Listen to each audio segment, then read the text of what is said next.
ये पढ़ना पड़ेगा।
A very good morning to all.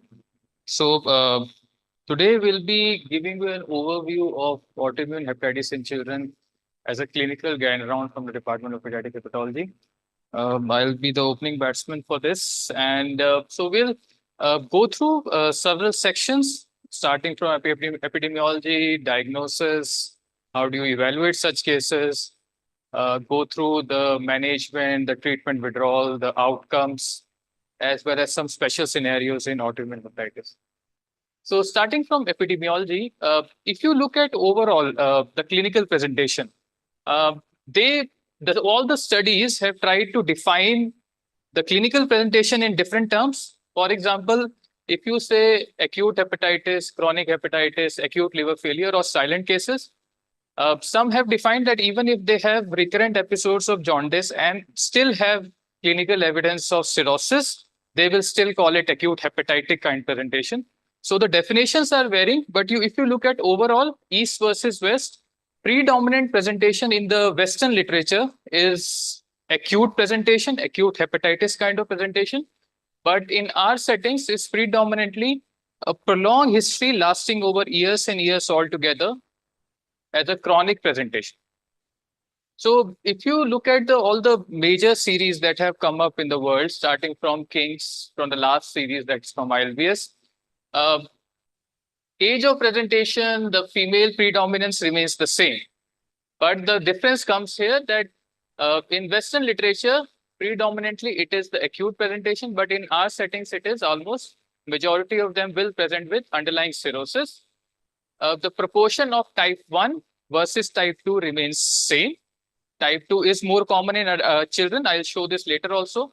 And there is a significant personal and family history of extrahepatic autoimmune disorders. And though the percentage of cirrhosis, when they look at histologically, is still high. That was the oldest data almost 25 years back, 60% in Kings, and slightly higher proportion of cirrhosis in Indian states.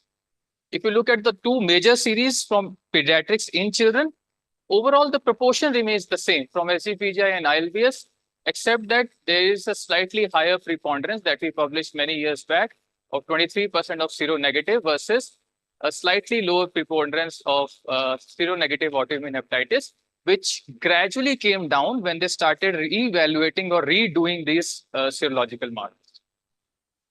But if you look at, say, adults versus children, so what is the difference? As I already mentioned, that type 2, that is your LKM1 or LC1 positive AIH, it is predominantly seen in children. not in adults. It's less common. The proportion of chronic hepatitic-like presentation or chronic presentation remains the same. Cirrhosis is slightly more commonly seen in children, and the antibody titers are higher in adults. So that is why if you look at pediatric guidelines, even as low as titer of 1:20 for ANA asthma or LKM1 less than 1:10, we still take it positive. But these titers will not be considered significant in a patient who is an adult. So we looked at our data, courtesy Dr. Aditya, Saurabh, and Anmol, over last 15 years or so of autoimmune hepatitis. And we had almost 232 cases over this period. 17% had some kind of overlap. Predominant presentation was cirrhosis, 49 plus 33, and 18% were acute presentations. When we compared these three groups, the results were as we expected, that ALF would have a younger age of presentation. They would have the autoimmune hemolysis would be predominantly seen in the chronic or recurrent hepatitis kind of presentation. Platelets would be lower in cirrhosis. Bilirubin will be higher in acute presentations. AST will be higher. AST-ALT will be, enzymes will be higher in the acute presentations. Albumin will be lower. INR would be higher in the chronic presentation. So no major surprises here. Also, one important aspect is, I have already mentioned in the first slide that extrahepatic autoimmune disorders are very, very common in autoimmune adults as well as children, but you need to look for it. So if you see the common presentations, the most common presentation are skin-related, thyroid, IBDs, autoimmune hemolytic anemia, and celiac disease. So if you are missing out on celiac disease, if you do not do a TTG in serum TTG in these cases, and you do not start them on gluten-free diet if they are having a concomitant celiac disease, you are missing out on an option of using lesser immunosuppression or a better outcome. IBD is most commonly seen with overlap cases, and the most common ones are thyroid and celiac. Never miss out on this. In our series, almost 1/3 of our cases had a concomitant autoimmune disorders, predominantly being vitiligo-like changes, hypothyroidism, celiac disease. And celiac disease, but a presence of a concomitant extrahepatic autoimmune disorder was not associated with severity or outcome, except celiac disease. So do not miss screening for at least thyroidism, hypothyroidism, and celiac disease in all such cases, because they may alter your management and outcome. So how do you diagnostically evaluate such cases? We all know it is all about autoantibodies and IgG along with liver biopsy. Type 1 is ANA asthma, and type 2 is LKM and LC1. SLA is predominantly not differentiating into type 1 versus type 2, but it is a marker for disease activity and prognostication. In our data, almost 232 cases, this is recent updated, there is a higher proportion of seronegative. But these seronegative are those ones in which we have proven on the basis of biopsy, and we have shown that after you give immunosuppression, these patients, majority of these patients improve. They come out of their cirrhosis, they come out of their decompensation. And yes, can you go to the previous? Yes, you say IgG is elevated in what percentage? Sir, in our cases, only 95% they had elevated IgG in our case, but literature says that IgG may be normal in 15% and 25% of type 2, especially those who are presenting with acute severe presentations. So our IgG was elevated in 95% of our cases. Another important concept is seronegative AIH. We have a very high proportion of seronegative AIH. So we diagnosed them based on histology and response to standard immunosuppression. And we do not believe of repeating autoantibody profile except from other centers that they are using, because they say that if you have a higher proportion of seronegativity at baseline, if you keep on repeating them after 1 year, 2 years, or 3 years, majority of them will turn up to have some autoantibody later in the future. But we do not believe, we as a department protocol, we do it at the baseline and only follow them up with respect to their improvement in liver functions. So when we analyze our data, seronegative versus seropositive, there was no difference between the histological activity, the clinical presentation, but seronegative patients had a lesser fibrosis stage on biopsy. And there was also no difference between type 1 and type 2 with respect to histology, lab presentation, or the clinical presentation. So there are three basic scores that are prescribed, I would say. The 1999, the original criteria, the simplified 2008 criteria, and this is the criteria that was given by our European Society, Pediatric Society in 2018. But predominantly, everybody uses the simplified criteria to begin with. But the original criteria is pretty good in our settings also. If the patient is presenting with acute liver failure or acute severe presentations, and it is proposed that the ESPGHAN criteria is actually helpful for those who are presenting with a overlap kind of presentation. But there are only a few studies. One were our study only, which had proved this in 2018. And there are only two more studies which have proven this fact. But these 2018 criteria still remain under-validated as of now. So, and if you look at our diagnostic scoring, almost some of these cases had a simplified score of less than 6. But all of these patients had fulfilled the original 1999 criteria and they had shown response to immunosuppression.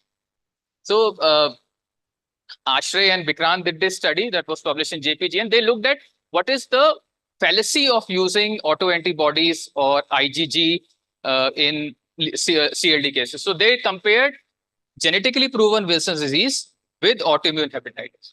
So if you see, almost 83% of Wilson's disease had IgG of more than 1.1 times upper limit of normal, which is the cutoff which is used in simplified autoimmune criteria.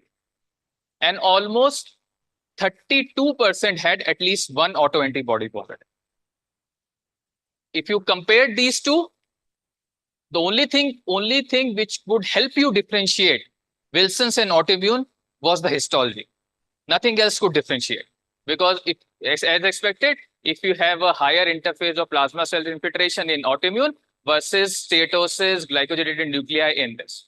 Otherwise, and except the type 2 AIH markers, LKM, LC1, which were higher or more significantly seen in autoimmune hepatitis, everything could not differentiate. No lab parameters, no IgG levels, the higher proportion of IgG levels, or overall antibody positivity. So this is always a fallacy. And almost 20% of autoimmune hepatitis Wilson's disease cases could fulfill the simplified criteria. And almost 8% had definite AIH criteria that they could fulfill, despite being genetically proven Wilson's disease.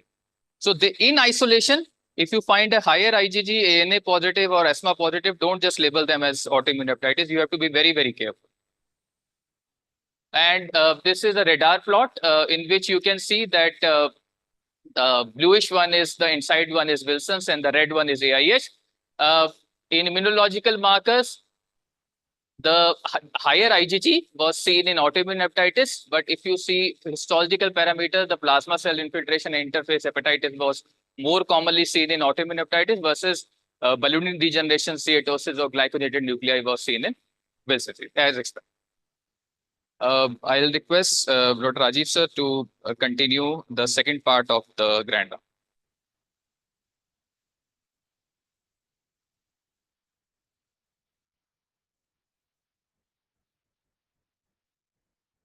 Good morning. So I will start with the histology of pediatric autoimmune hepatitis. So these were the statements which were published in the consensus, which was generated last year and published in Hepatology International, that lymphoplasmacytic infiltration and interface hepatitis is the hallmark of autoimmune hepatitis. But in the setting of acute presentation, there may be other features like centrilobular necroinflammation, central perivenulitis, that is around the hepatic venules, and there may be massive hepatic necrosis or sometimes lymphoid aggregates, which may be seen with acute presentation like ALF or ACLF-like presentation. Ductal injury may be seen, and studies have shown that the bile duct injury may be seen in up to 20–30% of the cases, but that does not indicate that this is all are overlap. Only severe biliary changes, if they are there, like bile duct loss or peribiliary fibrosis. So these are only suggestive of autoimmune sclerosing cholangitis or autoimmune overlap. So liver biopsy is essential, but in the setting of or acute presentation, it may be avoided, where or a transjugular liver biopsy may be done. So this is the data which was collected by Aditya, Anmol, and Saurabh and presented by Aditya at APASL this year. So if we can see here, the commonest histological parameters are lymphoplasmacytic infiltrate, interface hepatitis, as well as ductal reaction. So ductal reaction we can see here are seen in up to 70 to 80% of the Sorry, autoimmune Rajiv, cases. are Aditya, Anmol, and Saurabh here? Yes, sir. Aditya and Saurabh are here. Where can we see them? Yeah. So you are Saurabh and Aditya. You are here. Well, a good round of applause for both of you. Good job. So we divided the presentations as acute, decompensated chronic liver disease and compensated chronic liver disease. So they were almost the presentations, the histological feature was similar, but the crux of the histology was in acute presentation, there was more of multi-access necrosis and central perivenulitis, which was more common. Whereas in compensated CLD, there was less of ductal reaction and less of central perivenulitis. So these are some of the pictures which we got from Dr. Archana ma'am, and these were published in Hepatology International. So in the panel A, we can see lymphoplasmacytic infiltrate. In panel B, we can see ballooning as well as pseudorosettes. In panel C, we can see here central perivenulitis. The panel D is of a child with autoimmune acute liver failure with multi-access necrosis. Panel E with cirrhosis, with frank obvious cirrhosis, and panel F with ductal reaction, which is also commonly seen in children with autoimmune liver disease. So this is the box plot where when we looked up their histological activity index, so it is obvious that with acute presentation, there is more of histological activity, HAI was high, whereas in the decompensated chronic liver disease, the fibrosis stage was more. So coming to the diagnostic algorithm, so we cannot depend on only one criteria, either IgG, autoantibodies, or liver biopsy. So we should depend on a combination of elevated IgG, positive antibodies, and histology, and this should be supplemented by the simplified score. Like we can see here, with normal IgG and autoantibodies negative, if the suspicion is very high, we should go for liver biopsy and look for non-conventional antibodies. If the patient is still seronegative, then depend on the liver biopsy findings if they are suggestive, so then make a diagnosis of autoimmune. So now these middle two are again there may be either elevated IgG or antibody positivity, but other feature is if it is not there, again we have to depend on the liver biopsy findings and look for lymphoplasmacytic infiltrate, interface hepatitis, or make a diagnosis of overlap if there are severe biliary changes present. And in the setting of acute presentation, we should depend on the other histological features. So coming to management of pediatric autoimmune hepatitis. So before starting treatment, we should screen for tuberculosis, especially in the Indian setting. So based on either history, chest X-ray, Montooks, and look for the metabolic and bone health. Thiopurine methyltransferase activity. So this will be presented in detail by Bikran. So this is not essential because the proportion of TPMT deficient children is less than 0.5%. So the testing for TPMT is not cost effective. Whereas Nudix hydroxylase, which is again an enzyme which degrades this 6-thioguanine. So there is risk of cytopenia if Nudix hydroxylase is deficient, and prevalence of Nudix hydroxylase deficiency is high in the Asian setting, in the Indian IBD patients. So, but this needs more data in the setting of acute autoimmune hepatitis. So this is the standard management protocol. Children and adolescents with autoimmune hepatitis, so they are started on prednisolone at the rate of 2 milligram per kg per day, maximum dose of 60 milligram, which is gradually tapered to 0.05 to 0.1 milligram per kg per day over 8 to 12 weeks. Azathioprine is started. So this is our departmental protocol, and this was published in Hepatology International also, that most of the centers now start azathioprine at the beginning only. So azathioprine, we also start in all of our children, 1 milligram per kg per day, which is increased to 1.5 to 2 milligram per kg per day over 2 to 4 weeks. And we see reduction of AST/ALT. If it is more than 50% reduction, bilirubin and iron are improving. Continue with the same treatment, monitor CBC, LFT, and IgG at routine intervals, and label as biochemical remission when there is complete normalization of AST/ALT and IgG, and continue with the same treatment. But on the other hand, if there is no response, if there is no reduction by 50% of AST/ALT, or if there is worsening bilirubin or INR, or if there is treatment intolerance in the form of cytopenias, we have to switch to alternate immunosuppression.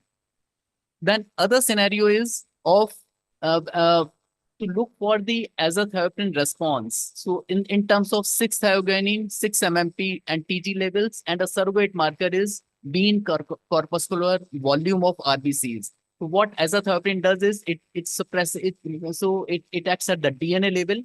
So it inhibits the proliferation. So the size of the RBC increases. So mean corpuscular volume, when you give azathioprine and if it is going beyond 93 or 96 femtoliter, so then that is a surrogate that the 6-thioguanine levels will also be high, and there should be response in the hepatic activity. So this is a study which was published long time back, where prednisolone was compared with budesonide. So budesonide has also been shown in adult studies also that the response rates are almost similar. So, but there was an issue whether the prednisolone arm did not receive a proper tapering schedule. So whether it was early tapered or the prolonged tapering was done, and also the proportion of patients with autoimmune overlap, they were also not clearly defined. So on the right hand side, there is another study on azathioprine monotherapy. So where again azathioprine monotherapy is not indicated for induction. So we have to use a combination of steroids along with azathioprine. So these are some of the statements which are published in our consensus. The same thing, what I already mentioned about the dosing of steroids as well as azathioprine. So coming to azathioprine metabolism. So this will be now, I will ask Vikrant to present some of the slides related to this aspect as well as withdrawal.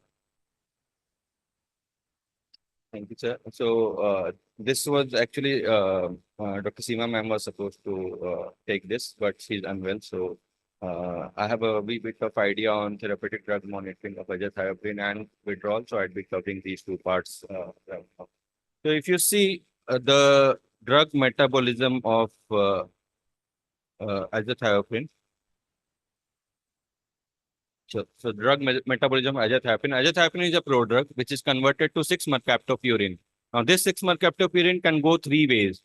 It can get methylated to form 6-methyl-mercaptopurine. It can go through this HGPRT pathway to form 6-TGN. Now 6-TGN is the active metabolite which is required for achieving immunosuppression. And third, it can go towards this xanthine oxidase enzyme and convert into 6-thiouric acid. So what we want a lot of this 6-TGN because that is what we want immunosuppression. But this comes with a caveat that if we increase the 6-TGN levels, it is also bone marrow suppression drug. So if there is a lot of 6-TGN, there would be a lot of bone marrow suppression. Now consider the scenarios. If there is a lot of TPMT, if there is a TPMT deficiency, we keep hearing about TPMT deficiency a lot. If there is TPMT deficiency, this pathway is blocked. Now, let me take this as a red color. So if there is TPMT deficiency, this pathway is blocked. Now, if you block this pathway, you are pushing the drug more into this pathway, which is 6-TGN. Now, that will lead to higher amounts of 6-TGN, which is good because there will be good immunosuppression. But it will lead to a lot of bone marrow suppression due to high quantity of TGN, which is not desirable. But fortunately, TPMT deficiency is very uncommon in India. In all the studies which have been shown, even in worldwide, it is uncommon. Only 5% patients have polymorphism in TPMT. In India, it is less than 1 to 2%. Now, let's come to the second enzyme. These three metabolites are formed. Now, this active metabolite 6-TGN is degraded by this enzyme NUDT, Nudix hydrolase. Now, if there is NUDT deficiency, again, this excessive accumulation of 6-TGN will happen. Again, a lot of bone marrow suppression will happen. So, bone marrow suppression can happen due to TPMT deficiency. It can happen due to NUDT deficiency. And now there is a third scenario, which is actually common in our clinical practice, which we may not realize, but if you go back and start seeing your patients, you will realize that there is something called hypermethylators. That is, these patients actually have a lot of methylation activity. The drug 6-MP will start getting converted into 6-MMP. So if you actually do the drug level, you will find that 6 MMP level would be very high. 6 TGN levels would not be achieved because the drug is preferentially being metabolized into by methylator pathway rather than HGPRT pathway. So what would happen? You would be not achieving the required doses and the patient will not improve. The autoimmune hepatitis, the enzymes will not improve and he will have a lot of MMP, which is hepatotoxic. So this is hepatotoxic metabolite and this is bone marrow toxic metabolite. Now let me show you this on a few clinical cases that we have. So this girl, Nancy, this girl was diagnosed, presented to us with decompensated CLD in September 2025, was started with Visolone and azathioprine was introduced later on. And this is the OPD paper around, I think, 5 to 6 months after her first presentation. You can see here, this is the paper in February 26. You can see here that the bilirubin has normalized, but the enzymes were persistently high. Now, this was at the time point where MCV was 99 or 100. MCV is a surrogate marker. If I go back here to this slide, now I told 6-TGN is a bone marrow suppression drug. So it's a if a drug is causing bone marrow suppression, MC will rise. So that is how we currently estimate that 6-TGN levels have been adequately achieved or not. So if you see this, this was the time point where allopurinol was added. But unfortunately, if you see here what happens, you add allopurinol, patient's AST/ALT improves, but see her bone marrow. The hemoglobin goes down from 14 to 13 to 11 and to 7.8. The TLC goes down from 11 to 7 to 4, and 20% of this is polymorphs. That means ANC is less than 1000. Platelet has gone down a wee bit from 217 to 132, but is not in the range of thrombocytopenia. So here we get the levels done. Now see the levels here. 6-TGN levels is 642, which is more than what is required for the child.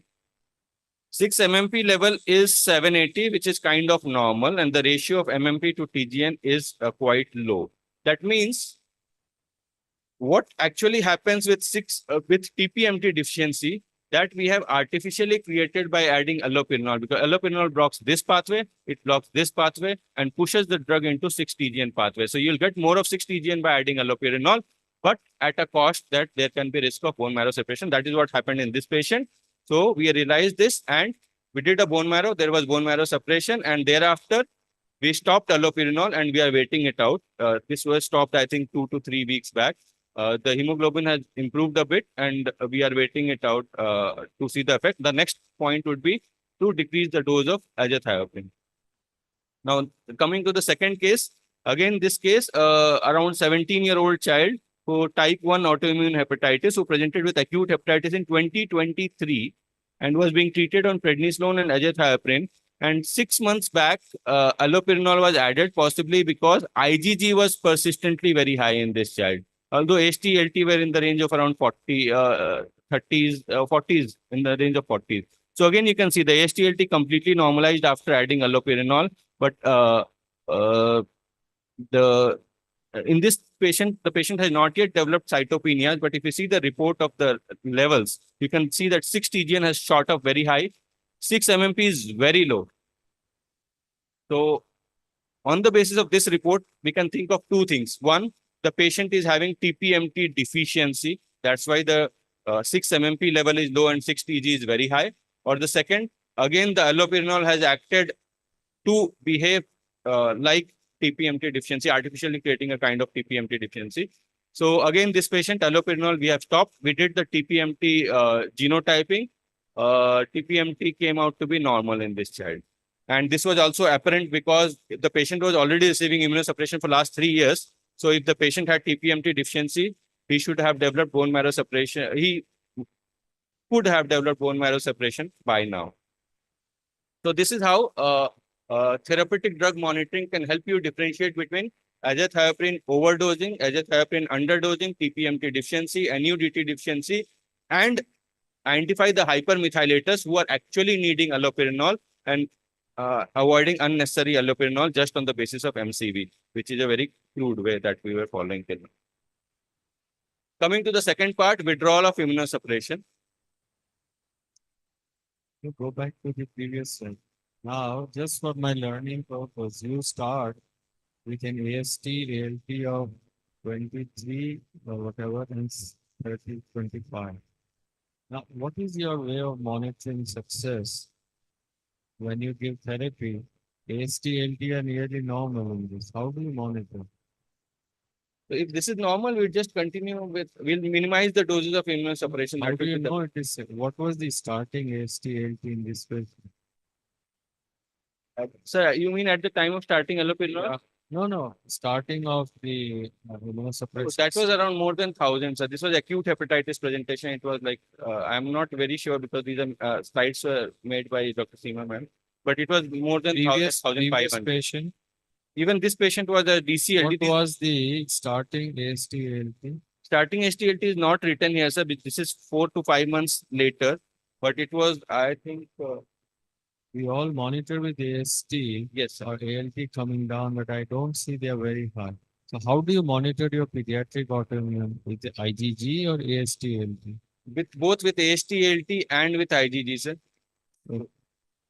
Um, So obviously there are differences between there are differences in different I am not a very keen believer of normalizing IgG, but obviously most of the pediatric hepatologists believe that and the guidelines says that IgG should be normalized. But I differ here from others on that point. I'll come when I come to it, withdrawal of immunosuppression. So withdrawal of immunosuppression, relapse rates after withdrawal of immunosuppression has been seen in adults from ranging from 25%, and there are some studies say even up to as high as 89%.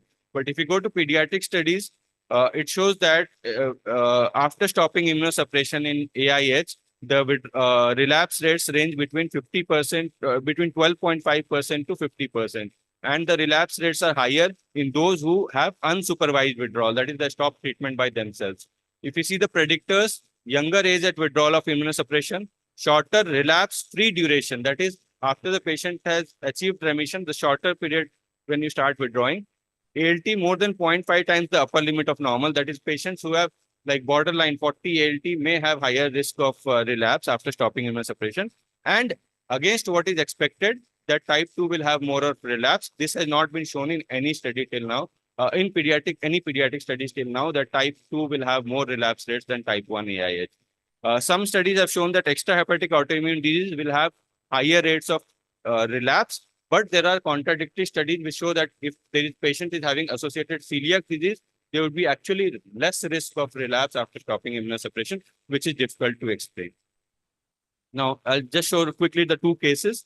First case is 15-year-old child relapsing jaundice, not decompensated with a type 1 autoimmune hepatitis, HAI-12, no fibrosis. This child was treated with prednisolone and azathioprine, went into remission within 2 to 3 months, remained in remission for 2 to 3 years, and liver biopsy showed histological remission. Immunosuppression was stopped, and this slide is old again, 2024. So 6 years follow-up, the child continues to be in remission. Case 2, 4-year-old child, decompensated CLD with very high IgG to begin with, again type 1 AIH, but with significant fibrosis. Again treated, went into remission very quickly within like a month or so. Histological remission was proven, fibrosis had regressed to F1, HAI had reduced to 1, immunosuppression was stopped, but relapsed after 12 months with HAI of 6 and F1, and again immunosuppression was restarted and the child went into remission again. So currently it is very difficult to assess the factors which patient we should stop immunosuppression. So Saurabh is working on that, and we should have our data very soon. I'll be showing a part of data, but exact data we'll have soon, because we have not had many relapse, so we cannot compare. We do not have comparable groups right now. So, but if you compare the case 1 and case 2, one thing is apparent that decompensated CLD patients have a higher risk of relapse. That is from the literature, and that was what's seen in our case. Very high IgG at the time of initiation of treatment and high IgG at the time of stopping treatment have been described in literature as risk of relapse, and cirrhosis at the time of starting treatment or at the time of stopping immunosuppression withdrawal have also been identified as risk factors for relapse. Our child had F3 fibrosis at starting treatment, but only F1 fibrosis at the time of stopping treatment. So this is the protocol that is been recommended in the guidelines, pediatric guidelines that we proposed. Although I will say that again that I don't agree with a lot of this. So complete biochemical response is something that is a must and which is defined as AST, ALT and IgG below upper limit of normal for 24 months. I don't agree with the IgG part here, but this is how the complete expert group agreed that AST, ALT and IgG should normalize for 24 months. Then liver biopsy should be done and HAI, the activity should not be there in the liver biopsy. Now, this is again a very questionable point. When do you do a liver biopsy? When the patient is on immunosuppression, you do a liver biopsy, patient is in histological remission, you stop.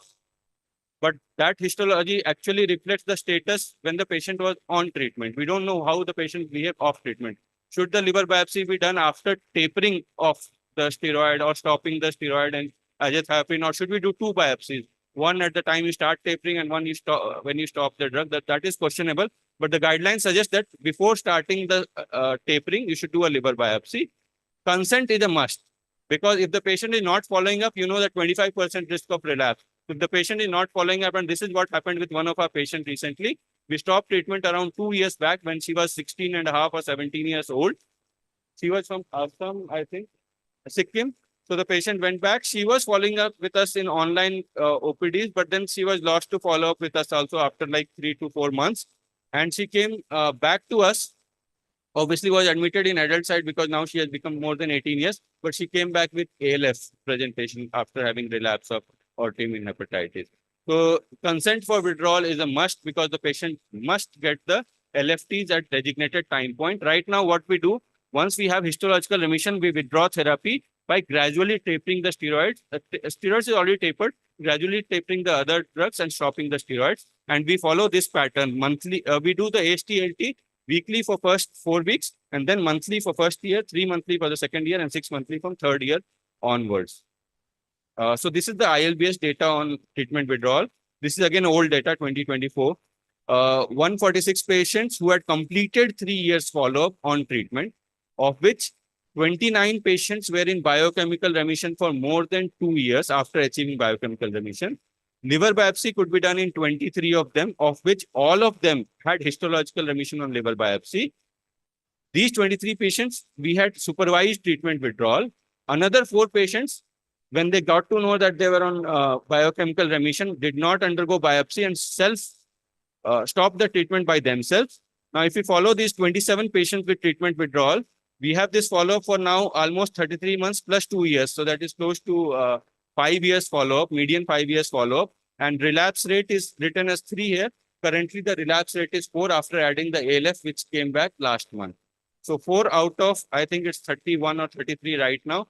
So it is more than 10%, around 14-15% is the relapse rate in our treatment withdrawal of AIS in our data.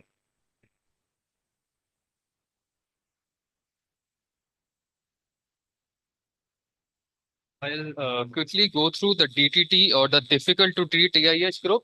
So there are 3 definitions which guidelines use. One is treatment intolerance. That means you are starting a drug, but adverse effects are preventing the continuation or escalation.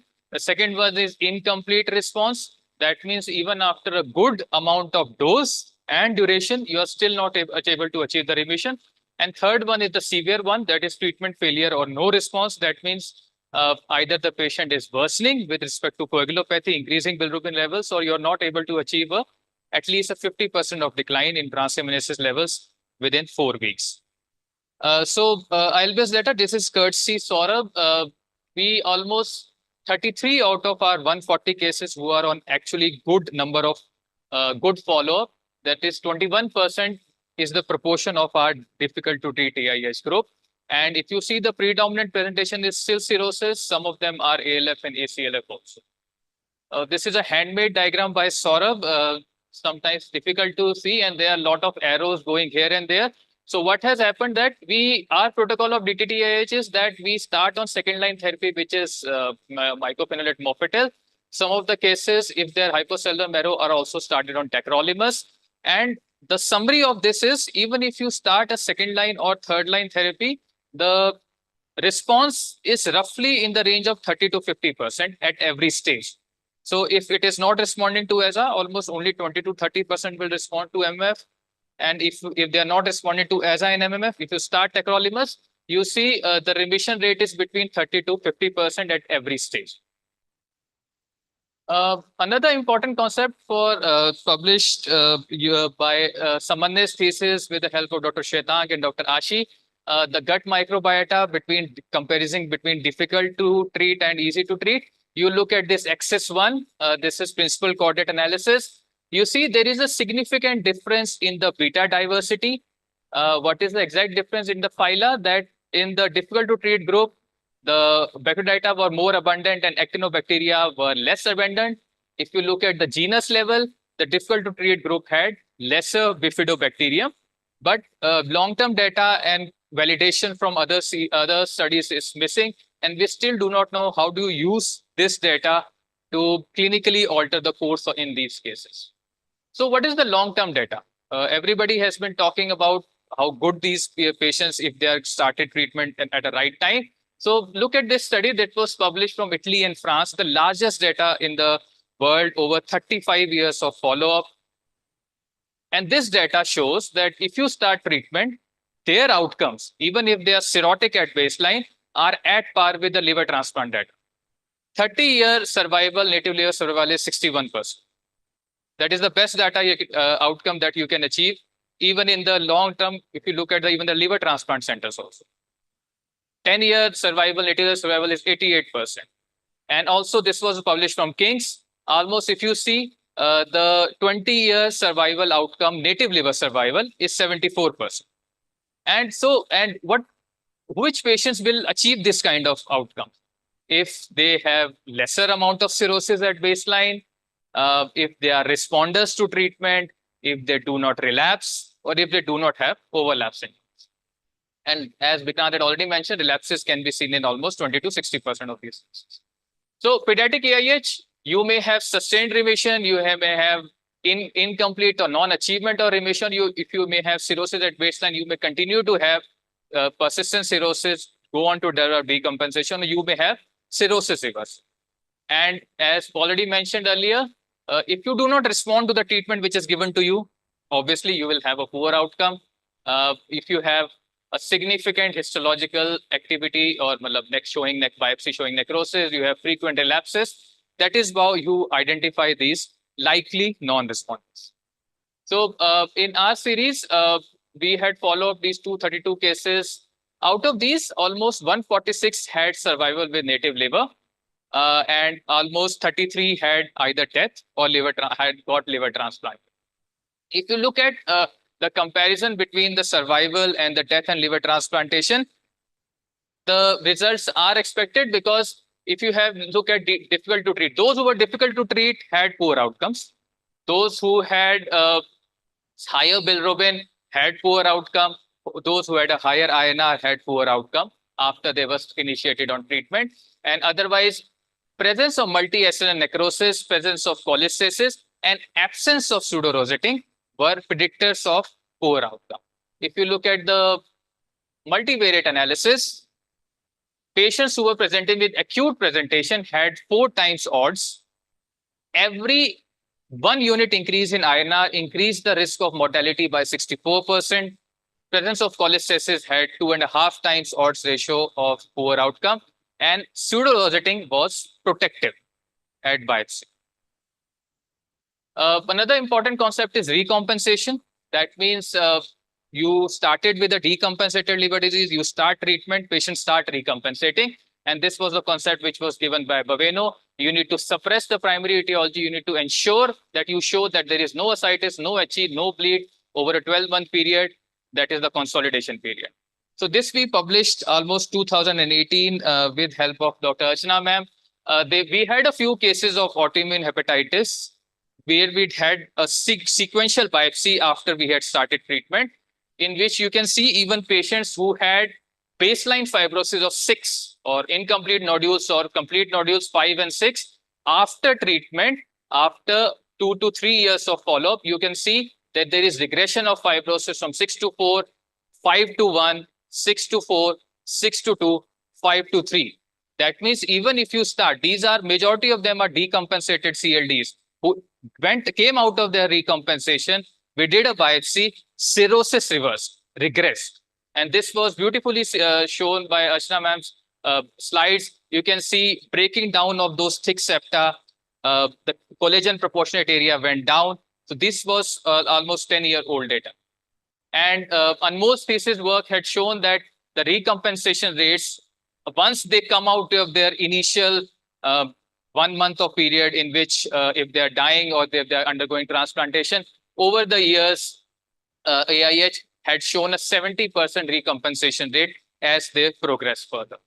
And the predictors of recompensation, the only independent predictor was that portal hypertension, that means USG spleen size. But these were smaller numbers. We cannot go much into the detail. And we have shown this earlier also, a radar plot in stool cytokines and plasma cytokines. IL-10, if it is higher in the stool, it is an anti-inflammatory marker, was higher in the recompensated group, and also IL-1 beta, though is a pro-inflammatory marker. It is a surprising finding. In plasma cytokines, if IL-6 was higher, lesser in the recompensated group. So IL-6 and IL-10 are IL-1 beta and IL-6 are the typical pro-inflammatory markers. So if they are lesser, so it is good and patient will recompensate. I'll request Rajiv sir to take up the special scenarios. More. So on special scenarios, so first one is overlap. So we know that overlap is diagnosed when there are both features of hepatitic activity as well as biliary changes, or either on biopsy or on MRCP when there are classified as either small duct changes or large duct changes. So it is mentioned that the revised IAIG criteria 1999 and simplified scores can miss up to 50% of these overlap children. And Aspen score, has already Vikrant mentioned, that Aspen score, when it is used, because it takes into account the cholangiographic findings. So this may be helpful for diagnosing autoimmune sclerosing cholangitis. So there is the data, the long-term study from Birmingham, where they mentioned that around 26% of autoimmune hepatitis ultimately either have a overlap at presentation or in the follow-up they may develop. So half of the patients developed sequentially. They had hepatitic presentation and then over time they developed overlap. And 2/3 of these overlap patients progressed to typical primary sclerosing cholangitis changes along with development of IBD. So this is the concept that hepatitic activity can progress to develop biliary inflammation, like they have ductal changes, biliary inflammation, periductal reaction, or even periductal fibrosis. And over time, they may progress to develop primary sclerosing cholangitis. So this is a concept which was proposed in a review article by Dr. Benita Kamath. So what about the data? So this is the data from King's as well as from other centers from Brazil. That ASC overlap is present in up to 2 to 21% at presentation. And this is our ILBS data. Around 34 of our patients had overlap, 24 with large duct involvement on MRCP, and 5 of these patients who were followed up over time developed overlap features in the form of cholangiographic findings over course of time. So next coming to acute presentation. So severe acute presentation have been defined in adults up to 3 to 33% and around 7 to 21% of the children. But there are certain diagnostic difficulties with ALF or ACLF presentation. They may have normal IgG, they may be seronegative, simplified score may not fit in, percutaneous liver biopsy may not be feasible, and typical histological features, as I already mentioned, may not be present. So there is a single meta-analysis of 61 studies in children, where even with acute presentation, there was 60% survival with native liver, and this was related to a combination of steroids and other immunosuppression. But the predictors of response, when you give immunosuppression, they are not clearly defined. So this has been proposed that steroids should be given in the ALF or ACLF setting under careful vigilance in the presence of, but in the presence of advanced encephalopathy, or if there is lack of response to steroid within 7 days, they should be subjected to liver transplantation. So this is the data which was collected by Samanna and which is still under review in JPGN. So 48 children with acute liver failure-like presentation. So they were given steroids either alone. 11 patients received steroids alone, whereas 37 patients received steroids along with azathioprine and or MMF. And we can see here 75% responded in terms of survival with native liver by day 90, whereas 25% were non-responders. There were 9 deaths and 3 liver transplantation. So we looked up what were the predictors of response, and we found that Surfasa score at 72 hours, so which is the composite score based on change in bilirubin and change in INR at 72 hours. So this was predictive of poor outcome, and also advanced hepatic encephalopathy, grade 3-4 encephalopathy, if the patient is already ventilated.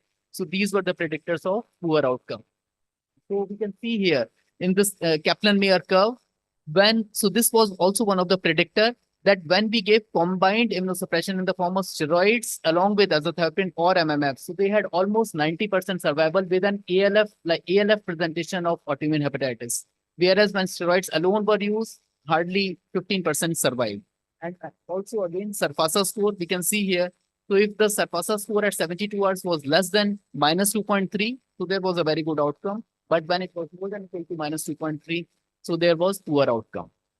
So what about portal hypertension? So just one slide, 150 pediatric autoimmune hepatitis. This was the data collected by Sanjeevni for her thesis and also by Aditya and Anmol. So 150 pediatric autoimmune hepatitis. So 113 had esophageal varices, 11 had gastric varices. So overall, 31% had varices which required treatment. Varicose bleed was present in just 9% of these patients. And we can see that median platelet score, platelet count was 120 and median splenic Z score was 2.67. What about, so this is the last scenario of hepatocellular carcinoma, so which is a rare entity in pediatric autoimmune hepatitis, whereas in adults, so this is seen in up to 3.06 patients with an incidence of 3.06 per 1,000 patient years. There is a single case report from Poland, which we found in HCC cohort in children related to autoimmune hepatitis. And from our data, out of the 38 overlap and overall 255 autoimmune liver disease patients, only one child developed SCC with an incidence around 1.7 per 1,000 person years. So this was a child, 9-year-old male, presented with jaundice, elevated transaminases. So he had hepatitic presentation as well as biliary changes on MRCP. So he was started on immunosuppression, and immunosuppression was changed to MMF, but he had persistently high inflammatory activity, high IgG. So he stopped medication in between and then came to us with very high alpha-fetoprotein. So PT was done, which showed a lesion. So we can see here the lesion which was arterially enhancing and with washout in the portal venous space. So this was a typical HCC. And so, transplantation opinion was also taken, intervention radiology opinion was taken. So this was downstage. So transarterial chemoembolization was done, and there was laparoscopic images in the second panel. So the HCC was downstage, and the family was advised for liver transplantation, but subsequently they refused, and patient succumbed in next 1 year.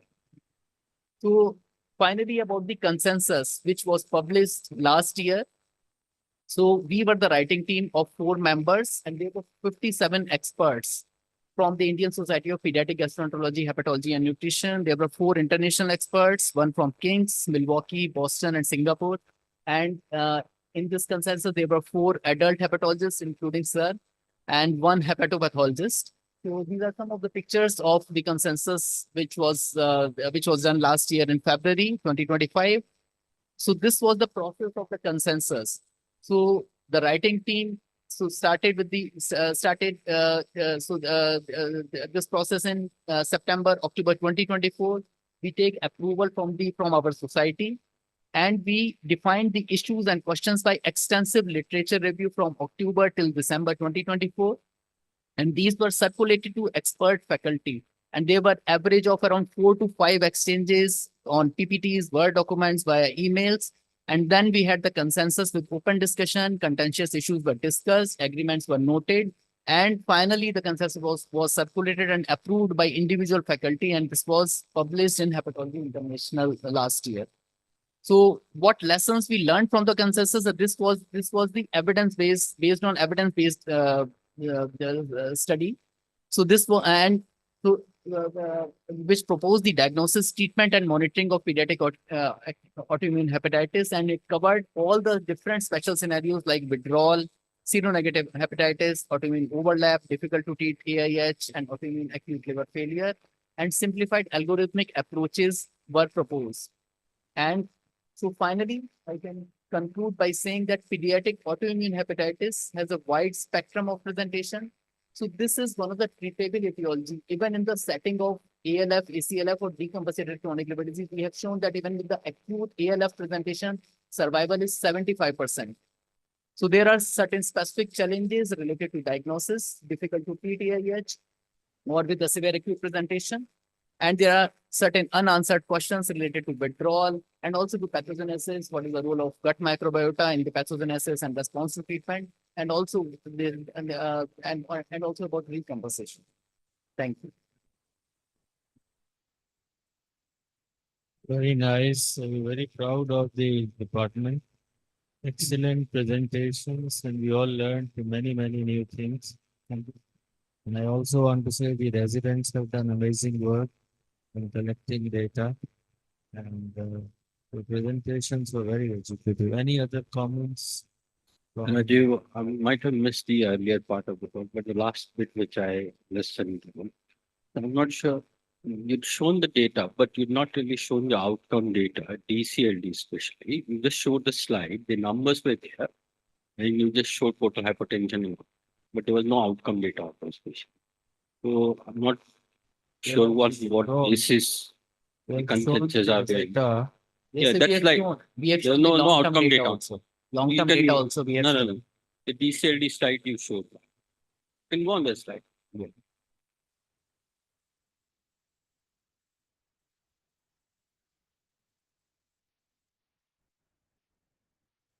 What slide number? This is ALF data. No, no, no. Just go one slide again. The portal hypertension you showed varices. Yeah, so that many is patients. actually we are still collecting the Yeah. data on portal So this is- hypertension that what is happening Yeah. subsequently. So- The follow-up data is not there in this one, but I can show you Yeah. what So- we presented already, the long-term data, what Vikrant presented, the long-term data of 179 patients. So this is, I will show you here.